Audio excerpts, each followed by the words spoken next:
Thank you for joining us today for the virtual Sunday service with the Center for Creative Living.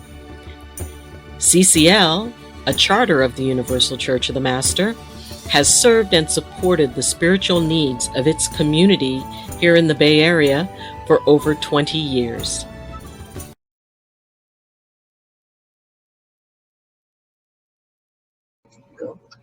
Good morning. And welcome to the Center for Creative Living.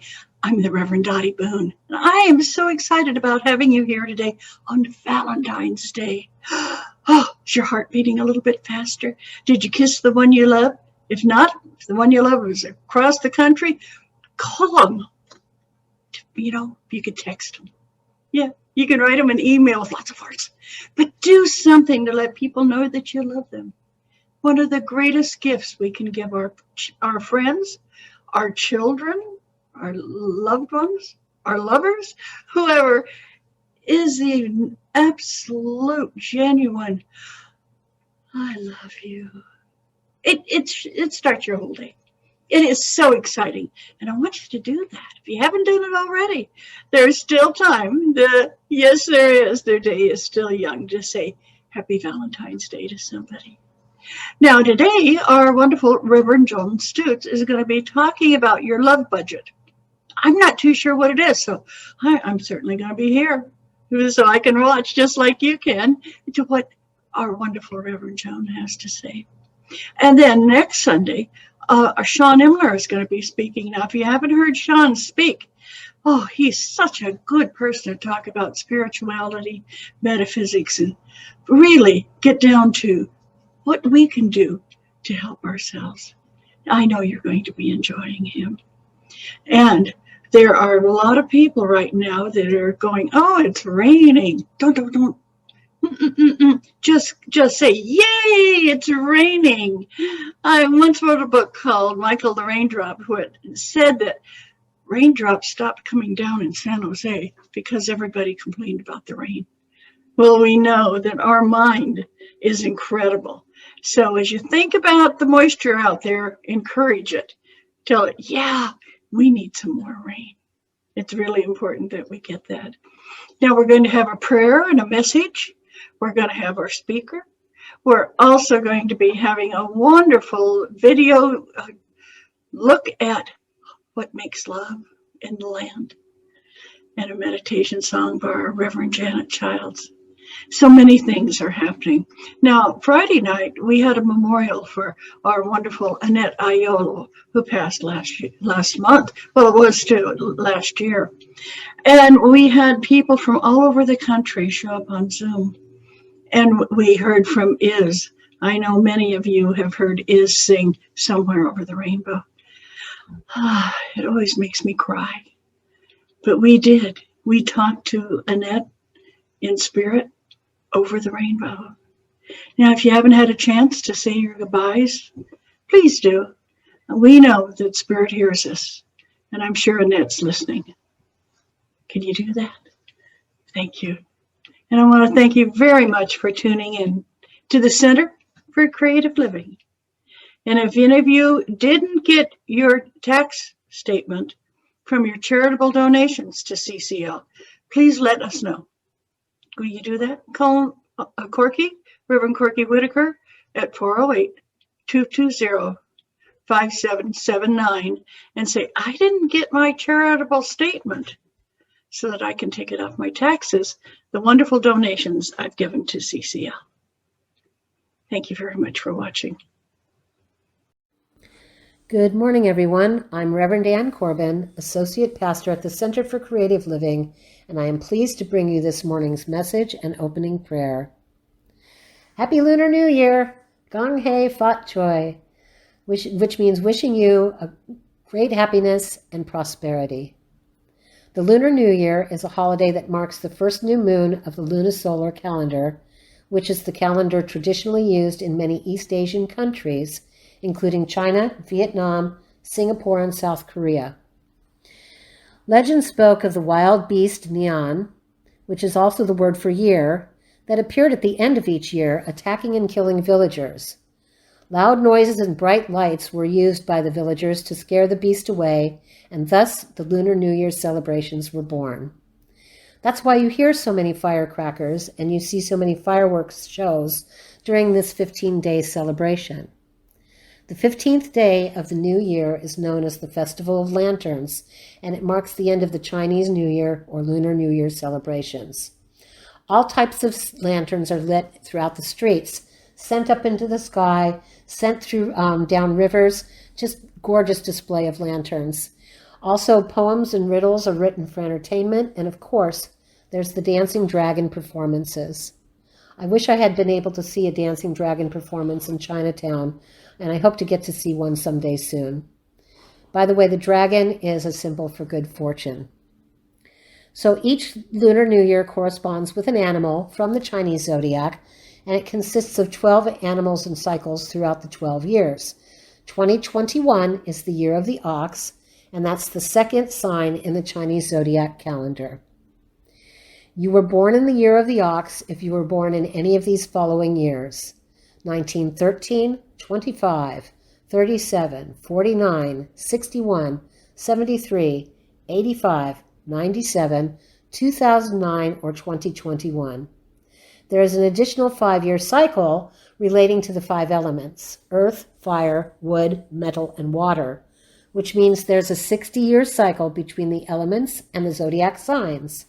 This year is the year of the metal ox, and the last one was in 1961. Can you believe that was 60 years ago? Wow. This year is considered to be a lucky one and a good time to focus on relationships, whether friendships or romantic love. In the Chinese zodiac, the ox is very hardworking and methodical, trustworthy and faithful. 2021 is a year when our work will get rewarded. Some traditions, aside from the fireworks and lanterns, include handing out red envelopes filled with money, certain foods and feasts, family reunions, sweeping and clearing space, the giving of tangerines and oranges that represent luck and wealth. Now here's an interesting one: no cutting nor washing of the hair.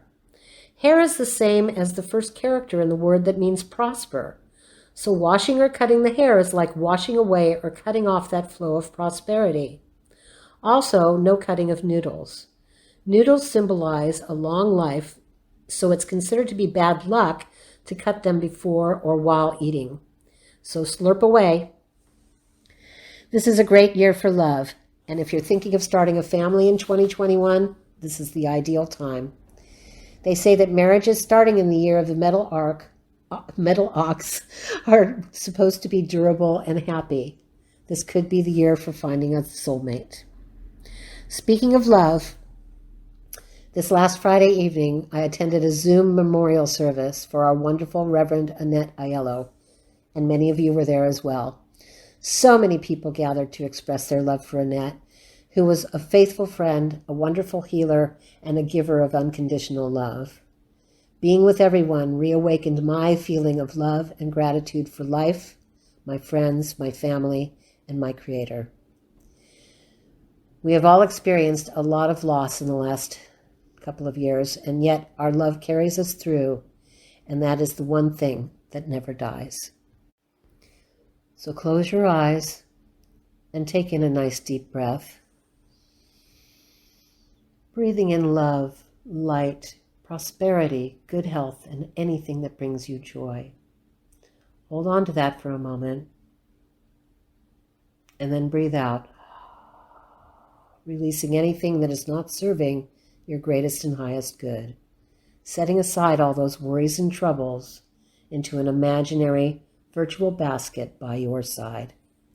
Creator can take the contents of this basket and transmute them. You do not need to take them back.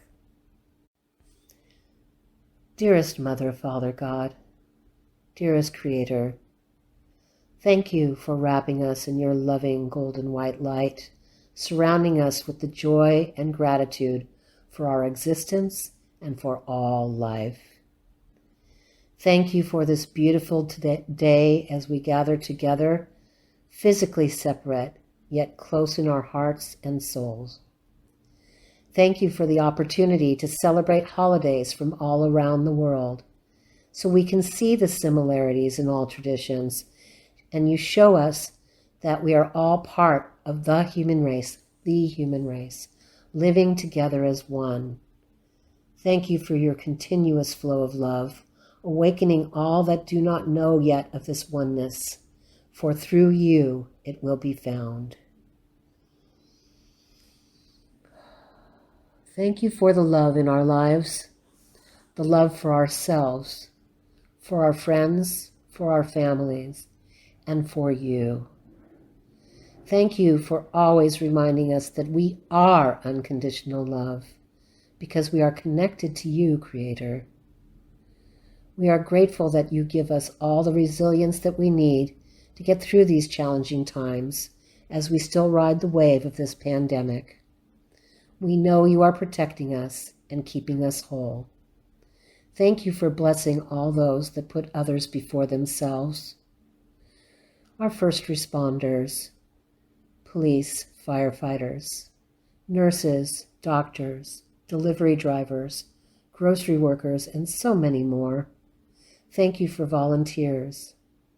Thank you for the hope that we will be able to gather together physically again, so we can share hugs, a good meal, laughter, tears, and so much more, holding hands. Thank you for all those that work together to bring us this virtual service, sharing your love with all through technology. Most of all, thank you, Creator, for bringing your light and love, reminding us that we are all a part of it with you. In deepest gratitude, I say, blessed be. Amen. And so it is.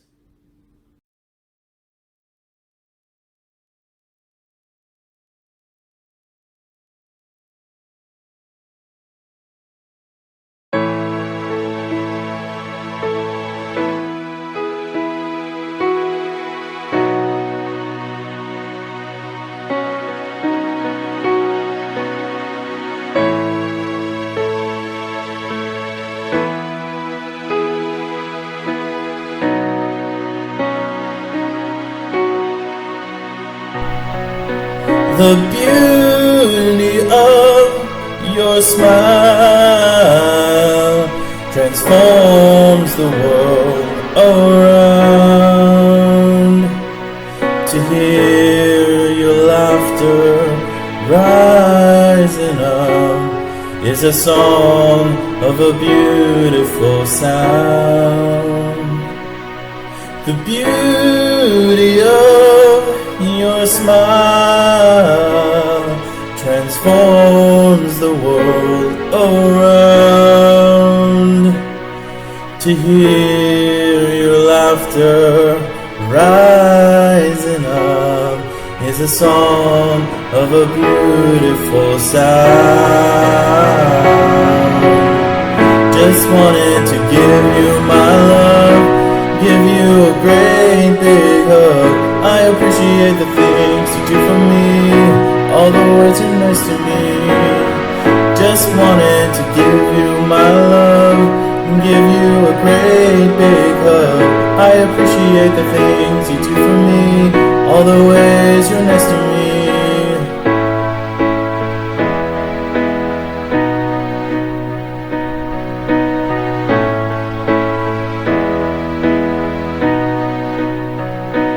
Let's be kind to each other, let courage lead the way. Start a brand new journey on a brand new day. So let's be kind to each other, let courage lead the way. Start a brand new journey on a brand new day. Just wanted to give you my love, give you a great big hug. I appreciate the things you do for me, all the ways you're nice to me. Just wanted to give you my love and give you a great big hug. I appreciate the things you do for me, all the ways you're nice to me.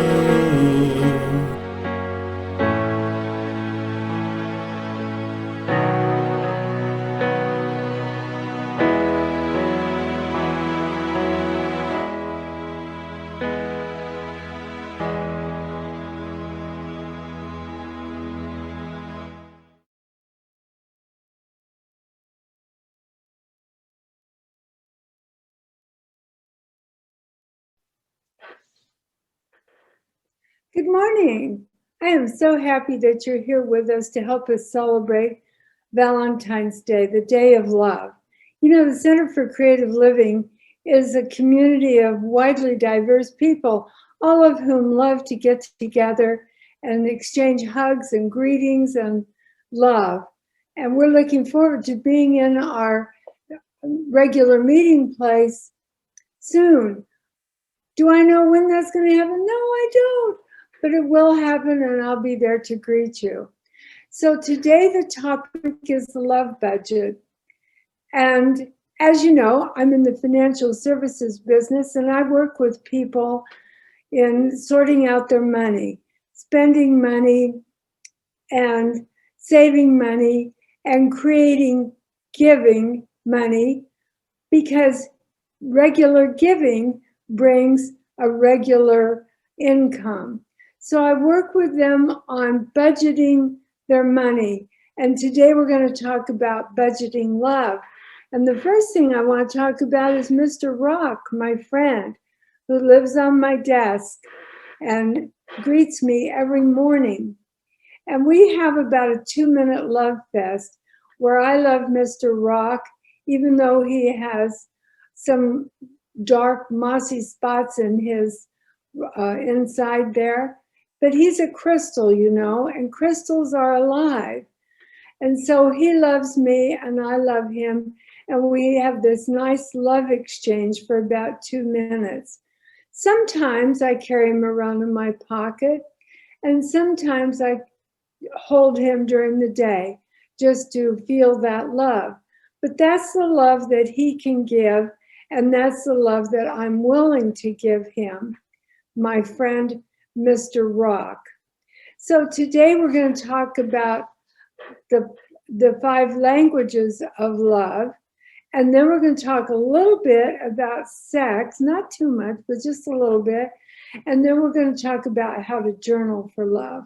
So let's get started, because I'm excited to be here.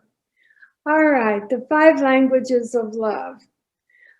The reason I'm talking about this is that sometimes we get into the habit of loving someone who doesn't return our love, doesn't show love. So this 5 languages of love gives you a way of measuring the love that you're giving and the love that you're receiving. It helps you identify the kind of love you want to receive, the kind of love that I personally want to receive. So one of the languages of love is gifts. Now, for me personally, gifts are not a big deal. Of course, I like to get gifts on special days. I think everyone does, but it's not really that important to me, and I'm not devastated if somebody forgets me and doesn't get me a gift. And I will tell you honestly, I have trouble remembering to give people gifts because gifts just aren't that important to me. However, my daughter Rebecca brings me bunches of daffodils in the spring, and they are truly beautiful, and it's a sweet, loving thought. And in the fall, she brings me bunches of chrysanthemums. And again, it's a lovely thought, and I enjoy the flowers. But gifts are not of primary importance to me. Let's talk about spending quality time together, because that is important to me. And the way I interpret that is that we talk about a wide variety of things. We share a wide variety of experiences. Maybe we travel to different places and experience unique things. So one of the things that Rich and I do is spend a lot of time talking about what's going on at Slack, where he works. We talk about the virus. There's a lot. Plus, we talk about the past. We talk about the future. It's just a really nice, long conversational time. Earl and I spent time talking about computers. He helped me learn about computers. And that's the reason that it's been so helpful to me in my career as a financial advisor. So quality time, just spending time together. Rich and I also like to cook. I started and then he kind of helps me with it. So it's a great way to be together. Touching. Now, I want to tell you about touching. I like purposeful touch. I like my feet rubbed. I like my back rubbed. But sometimes I get around people that want to constantly touch me, and that bothers me a whole lot. But I do like purposeful touch, but constant touch bothers me a lot. Then there's words of appreciation and acknowledgement. So Jeremy, my grandson, lives with me, and it's his job to take out the garbage and put it out in the street for Monday for the garbage man. And another thing he does is put away the dishes. And one of the wonderful things he does is mop this huge kitchen family room floor for me. And I tell him, Jeremy, thank you so much for taking those cans out. I appreciate that. And when he does the floor, wow, it looks nice. Those are routine things that he's supposed to do. That's why he's living here rent-free, to help grandma, right? But yet it's important on these regular things to give appreciation, because it does take effort for him to do those things. It takes effort to be a regular contributor to helping the house function correctly. So recognizing the tasks and appreciating and acknowledging the things that people do to help make your life better. That's very important to me. It's important to me to give love that way. I've learned that. I did not know that early on, but I've learned that. Then another way is service. Well, that's something I love to talk about, because I want to help people. You know, do you want me to make the call for you? Do you want me to write a letter for you? How can I help you? Would you like me to say a prayer for you? I like to be of service to people. And one of the things at Center for Creative Living is many of us have that same feeling. And that's why the center keeps running, and why people continue to help keep the building open and clean, and why people give regularly to support the financial part of it, because the expenses go on. So that's a way of being of service. Remember that regular giving creates regular income. So those are the 5 languages of love, and the way that you can sort them out. What kind of love do you want in your life? What kind of love does your loved one, your partner, or your family members, what do they need to feel loved? So you can kind of sort that out using those guidelines. So now let's talk about sex for a minute. I think the important thing about sex is to be honest. And when I was making my list and figuring out about getting a new husband in my 50s, I sat down and said, gee, what about sex? You know, there's a lot of rumors about people in senior citizen age group not being so interested in sex. Well, that's a rumor, because there's lots of sexual activity in the senior citizen age group, trust me. But I was asking that question because I was looking for a new partner. Did I want to put that on the list as something that was really important? And I decided, yes, I did, because I like sex. Now, Tamara Bell, our astrology lady, looked at my chart and saw Jupiter conjunct Moon in Scorpio, and she said, yep, she likes sex. But what if you don't like sex? That's okay too. I'll tell you a story. During Earl's illness for 2 years, we had no sex at all. And I took up oil painting during that time. Every Sunday for 2 years, I went over to my girlfriends and did painting. And you know what? I enjoyed it. We painted, we talked, we drank coffee, and we had fun. And I got pretty good at it. I'm pretty proud of some of my paintings. At the end of 2 years, she sold her house and moved to Southern California. Earl got well and things went back to normal. But my first 2 ideas about sex, the first one is be honest about it. And if you really don't care about sex or don't have a partner for it, just be honest about it and find a hobby and get quite committed to that hobby. Now, I found out that during COVID, I'm not the only one interested in sex.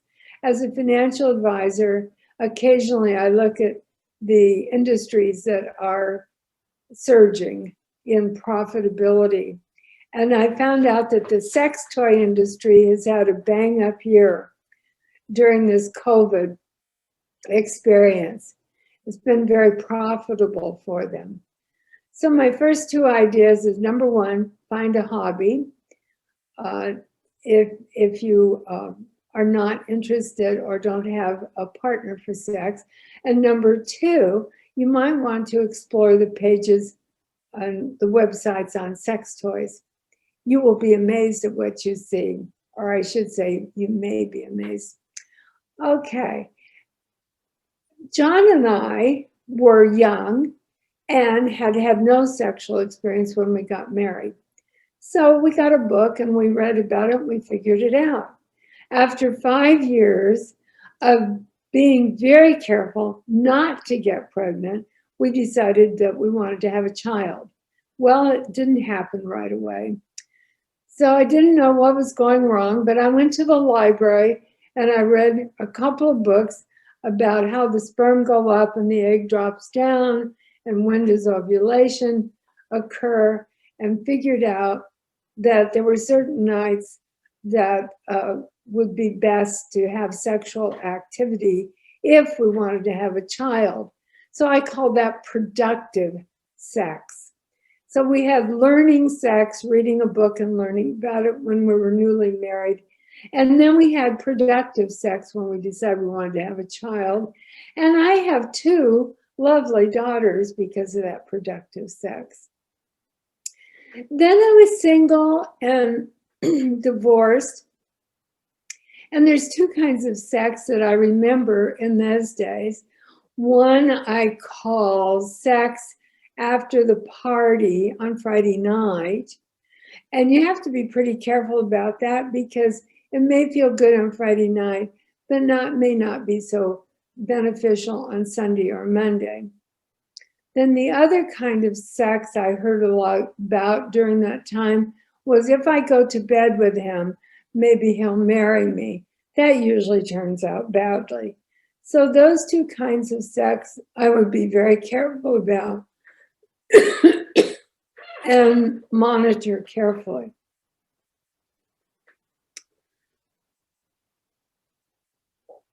I realized that I did not have a good formula for getting married and staying married after 15 years of being divorced.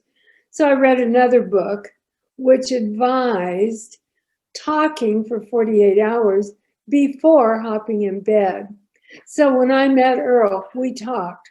Earl talked. I talked. We got engaged. Earl talked. I talked. We talked. We got married. We talked. And we talked. And we talked about computers and we talked about sailing. The gift Earl gave me was teaching me to sail. And so we talked a lot about that. So that's my 2 single divorced people advice. Friday night after the party sex, be careful. If I go to bed with him, will he marry me? Probably not. Take up talking when you meet somebody rather than hopping. Okay. Now there's married sex. Oh, it's Wednesday. There's nothing else to do. Why don't we do it? It's Saturday. We usually do it on Saturday. Shall we do it tonight? It's Saturday. Folks, if that's how your relationship is, you need to spice it up a little bit. One time when we got a suite on a cruise ship, they gave us a bottle of wine. Laurel didn't like wine, so I drank the bottle of wine, and we had a pretty spicy evening. Then another time when we were first married, we were camping up in Tuolumne Meadows, and I gathered up a couple of blankets and took Earl, said, let's go up for a hike in Tuolumne Meadows. And we walked across the meadow to a very wide open, distant place, laid down the blankets, and made love right there in the wide open spaces. So yeah, spice it up a little bit. You can think of things just like I did. And then there's the storybook sex. You know, where they see each other across the crowded room, it's magnetic, and they rush and hug each other, and it's magnificent. They kiss each other, the world falls away, and their embrace, the embrace leads to the finding the bed with the velvet cover. They fall into bed and have wonderful sex with multiple orgasm, screaming with delight night after night until something goes wrong with the relationship and there's some difficulties and they drift apart, and then they get back together and live happily ever after. So I call that storybook sex. Yes. But you know, that's approximately what Rich and I have, because we did meet across a crowded room. It was very magnetic. It is still very magnetic. It was magical, and it is still magical even after all these years. So those are my guidelines on how to approach sex. But the key thing is to be honest. What kind of sex do you want? How often do you want sex? Who do you want sex with? Pick your partners carefully and make a long-term plan with it. And have fun with it. So that's my sex lesson. I sort of have fun talking about that. Maybe you notice. Journaling for love. I'm going to refer you to a book called Pray for a Financial Miracle by Jim Paris. And it's available on Amazon. And it's a pamphlet, not a book. But what happened to him is his brother destroyed him financially by misusing the funds. And he was in a world of trouble. To work his way out of this trouble, he would go and sit by a palm tree. He lived in Florida. And he took his yellow legal pad and would sit there and write down his problem for the day. And then sit there and write down all the crazy ideas that came to his head. The good ideas, the crazy ones, the bad ideas, the ones that might work, the ones that wouldn't work. And he sorted them out. And over a period of a couple of years, he straightened out his financial situation and went on to create another multi-million-dollar business. Excuse me. The point that I want you to understand is that when you write and sit quietly, answers will come. So what kind of love do you want? Write it down and sit quietly. What kind of person do you want? write it down, define it. Once you can clearly define a problem or a desire, it will move into your life quickly. Now, your first definition is probably not going to be a complete definition, but it will get you started. Now, I resisted journaling for years and years because I thought I needed a leather brown book with blank pages, with multicolored pens, and with stickers and drawing pictures. In other words, it had to be complicated and it had to be notable, had to be something really worth saying. When I started journaling last year, I grabbed a spiral bound notebook from Walgreens and started writing. My routine is that I get up, I meditate for about 15 minutes, often with an app called the Headspace, and then I write down ideas that come to me during the meditation. Now, another thing that I do is use meditation cards like this to kind of trigger some thoughts. So if I don't have a really great idea coming to me, or I'm just feeling kind of blank or like it's not working at all, I draw one of those meditation cards and then begin writing on whatever idea comes there. The point is that you want to write and you want to be consistent. Now, during this last year, while I've been meditating and journaling, I've had a lot of change in my life. I painted and refurbished the patio and the deck. I painted and refurbished the master bedroom, bathroom. Earl was sick. Earl passed away. I started reestablished my relationship with Rich, which incidentally, here's a picture of us at Christmas. You can see us. And then I started remodeling the kitchen. The kitchen is not yet finished, but it's well on its way.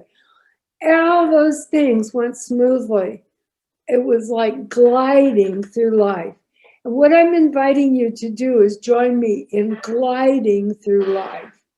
Sometimes we think about life as having to attack it, but actually, when we calm down, slow down, and invite universal love, God, whatever name you have for that source, into our lives on a daily basis, you will glide through life. Now, I promise you that you will feel different after a few days. I don't know what a few days is, but after a few days, you will begin to feel different. If you are consistent, even for 7 days, I believe that you will begin to feel the difference and have the experience of gliding through life. So I want to encourage you to try that. Make it simple. Use a yellow pen. Use a spiral bound notebook.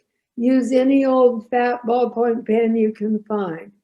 And sit quietly and write down all the ideas that come into your mind.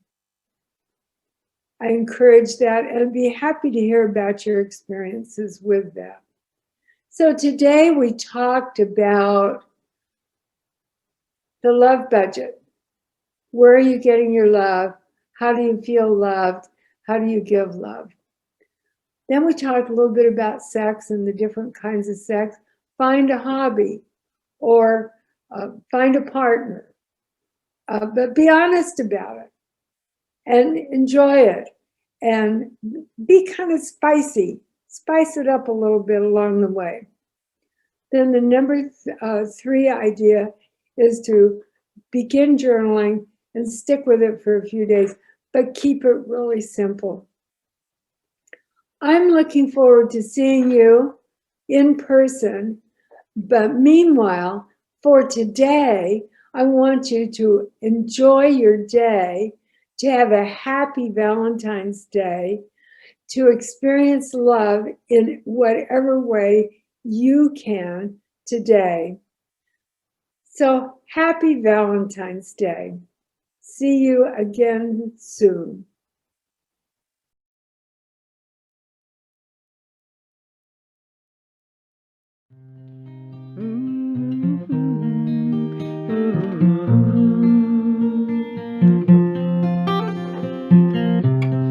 Gratitude moves in a circle between me and you.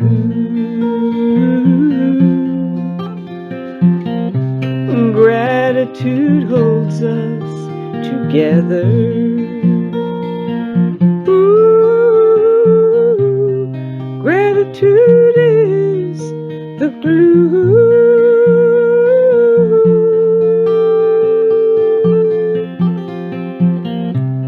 It's in the smallest act of kindness, in the presence of your heart, that leads me to the fountain where my healing can start. It's the risk you take to be honest, to open up your wounded soul. It's the strength and hope of promise, bridges built to a behold. Oh, bridges build us to behold.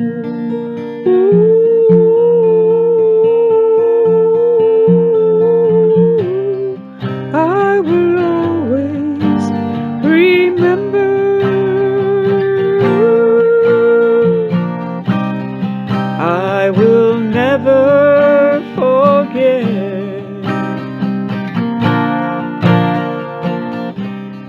the acts of your courage in the landscape we met,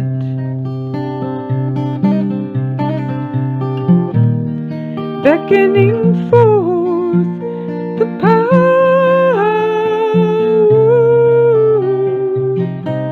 that strong gentleness can bring,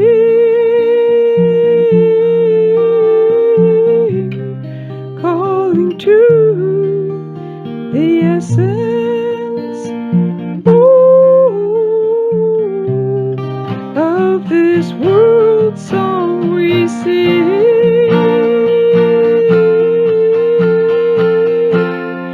Gratitude, gratitude, gratitude, gratitude fills my being.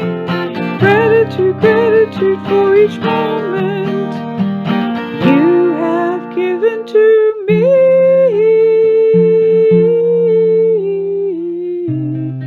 Gratitude moves in a circle.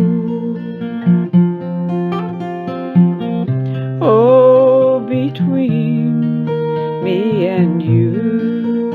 Ooh, gratitude is holding us together. Gratitude is the glue.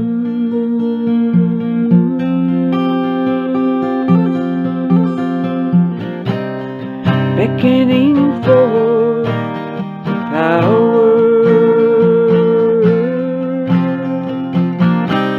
and that strong gentleness brings,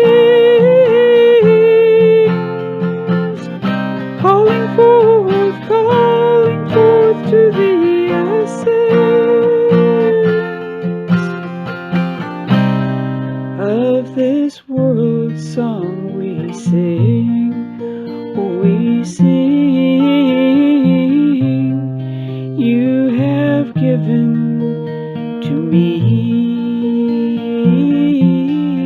Gratitude, gratitude, gratitude, gratitude, gratitude.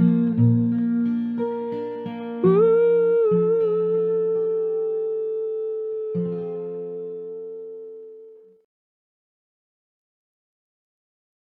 Thank you for joining us for this celebration of faith and fellowship.